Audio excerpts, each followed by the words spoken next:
Depuis quelques semaines, tout un chacun a pu se rendre compte, en ouvrant les volets tôt le matin, hélas, que les hélicoptères ont repris le travail de traitement des vignes. Une équipe de bénévoles de Canal 9 a rapporté des images impressionnantes du quotidien des vignerons volants et en a profité pour faire le point sur la vie des viticulteurs. Estomac sensible à s'abstenir, c'est parti pour 8 minutes 47 d'un carrousel infernal à 3 mètres du sol. Elles sont belles, nos vignes valaisannes. Mûries par le soleil généreux sur nos coteaux, le raisin se transforme en quelques mois en un nectar apprécié par les plus fins connaisseurs. Durant toute la saison, le vigneron arpente les sols rocailleux, luttant contre tous les fléaux que représentent l'oïdium, le mildiou, le rougeot ou le ver de la grappe. Depuis plusieurs années déjà, l'hélicoptère soulage la peine des hommes. Durant plusieurs jours, une équipe de Canal 9 a suivi le travail du consortage de traitement Hélicole dans la région d'Olon. Un groupement qui représente pas moins de 110 hectares. À l'aide d'une caméra miniature fixée à l'extérieur de la machine, elle vous a rapporté des images saisissantes. Calez-vous dans votre siège et attachez votre ceinture, décollage immédiat.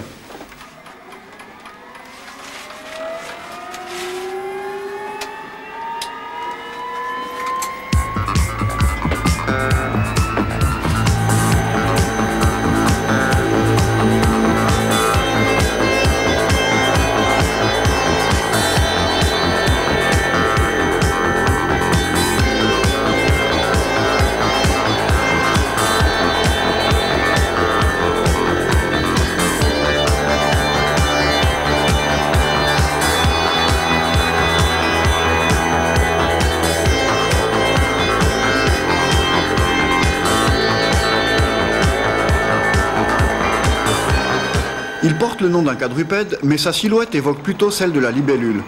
Capable de grimper à plus de 12 000 mètres d'altitude, c'est à 3 mètres du sol qu'il est le plus impressionnant.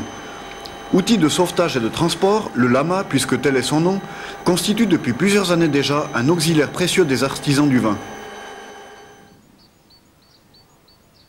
Chaque saison, c'est pareil. Dès 6 h du matin, l'équipe constituée du pilote, des assistants de vol et des personnes chargées de la préparation des produits est en place.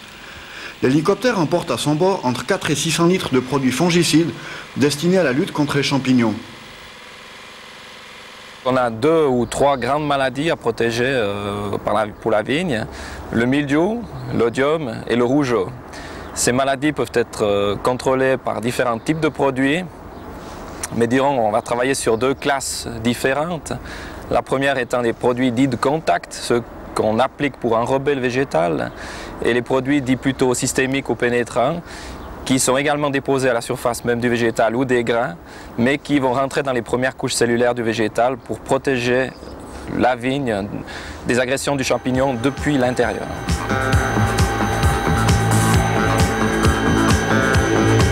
Le travail du pilote consiste à suivre des balises disposées dans le terrain. Une tâche pas vraiment évidente. C'est un travail qui peut paraître spectaculaire pour les spectateurs, mais c'est surtout un travail de grande précision. On peut presque dire un exercice de style. Ça demande beaucoup de discipline. Ça réunit beaucoup de disciplines de vol. Le grand problème du traitement ou la spécification du traitement, c'est de faire pendant plus de 2 heures ou 2 fois 2 heures un travail de grande concentration. C'est 100% de concentration pendant 2 heures, avec une pause, ensuite nouveau 2 heures. Alors il ne faut pas oublier tous les obstacles, les lignes électriques.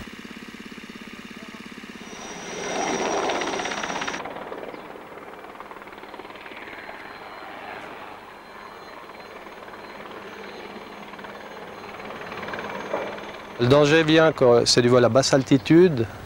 Donc on surveille les balises, on surveille la vitesse, puisque la vitesse doit être constante. On est toujours attentif à tous les obstacles, c'est comme un film qui se déroulerait dans la tête. Alors c'est ça le grand danger et la particularité de ce travail. Si le travail du pilote demeure le plus spectaculaire, il ne faut pas oublier que la réussite de sa mission dépend étroitement de l'équipe qui l'entoure. Le survol à basse altitude et l'épandage des produits peut surprendre plus d'un passant. Le responsable du traitement doit prendre les mesures nécessaires à assurer la sécurité. On commence à 6 h moins 20 pour la préparation avec les hommes sur le terrain et sur les routes. Et ensuite, à 6 heures, l'hélicoptère décolle. Et ensuite, on fait de la surveillance, fermeture de route, avertir les gens qui n'ont pas suivi les communiqués ou pas respecté la signalisation qu'on a mis dans les chemins pour leur demander de se déplacer ou de déplacer leur véhicule. On finit aux environs de 10 heures, 10h30 pour reprendre le lendemain.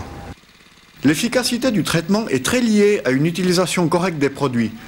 La préparation de ces derniers ne peut laisser de place à l'improvisation. Ça se prépare en 2 phases. Comme vous pouvez voir, on a un cuvier là pour commodité de la préparation des produits, ce qui nous permet d'avoir une plus grande ouverture que de préparer dans la bossette. Puis ce qu'on demande, ce qui est très intéressant pour nous, c'est qui nous permet de contrôler que le produit soit totalement dilué, qu'il n'y ait pas de dépôt au fond.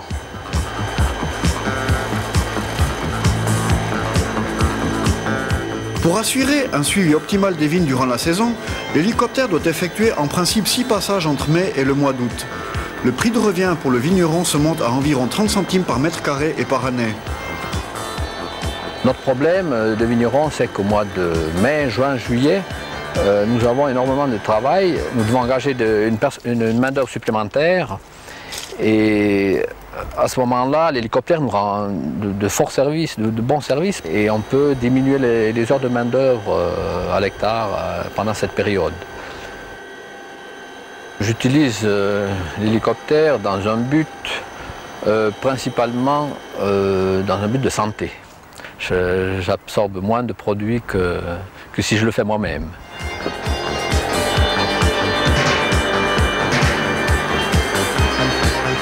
Rapide et efficace, l'hélicoptère permet de réduire les quantités de produits au mètre carré et d'accéder à des endroits les plus inatteignables. Pourtant, Nicolas Bagnoux reproche au traitement aérien son manque de souplesse. Les dates de traitement et le nombre de traitements doivent être déjà définis à la fin de l'hiver pour la saison d'été. Ce qui a comme implication qu'on ne peut pas vraiment tenir compte des besoins annuels de la plante en matière de traitement. Ces conditions sont surtout définies par les conditions météorologiques. D'autres implications, c'est que le viticulteur doit, lui, s'adapter, ou les viticulteurs doivent s'adapter à ce programme, alors que l'hélicoptère, qui reste quand même un moyen de traitement, devrait, lui, pouvoir s'adapter aux besoins annuels et aux besoins des viticulteurs. Si les nuisances sonores engendrées par l'hélicoptère sont d'une durée inférieure à celle provoquée par le traitement classique, des efforts doivent être accomplis en matière d'information. Il y a des tas de gens qui ne savent pas pourquoi à 6 h du matin on vient les réveiller avec une machine pareille. Donc on devrait mieux expliquer que de toute façon on doit traiter, qu'on prenne l'hélicoptère ou pas, on traite. L'hélicoptère, c'est vrai, ça fait beaucoup de bruit, mais on passe qu'une fois. C'est des choses qu'on pourrait répéter assez souvent. L'hélicoptère n'est pas autorisé à répandre des insecticides. Le vigneron doit alors entreprendre la lutte par voie terrestre. De plus, son action se limite au traitement du feuillage.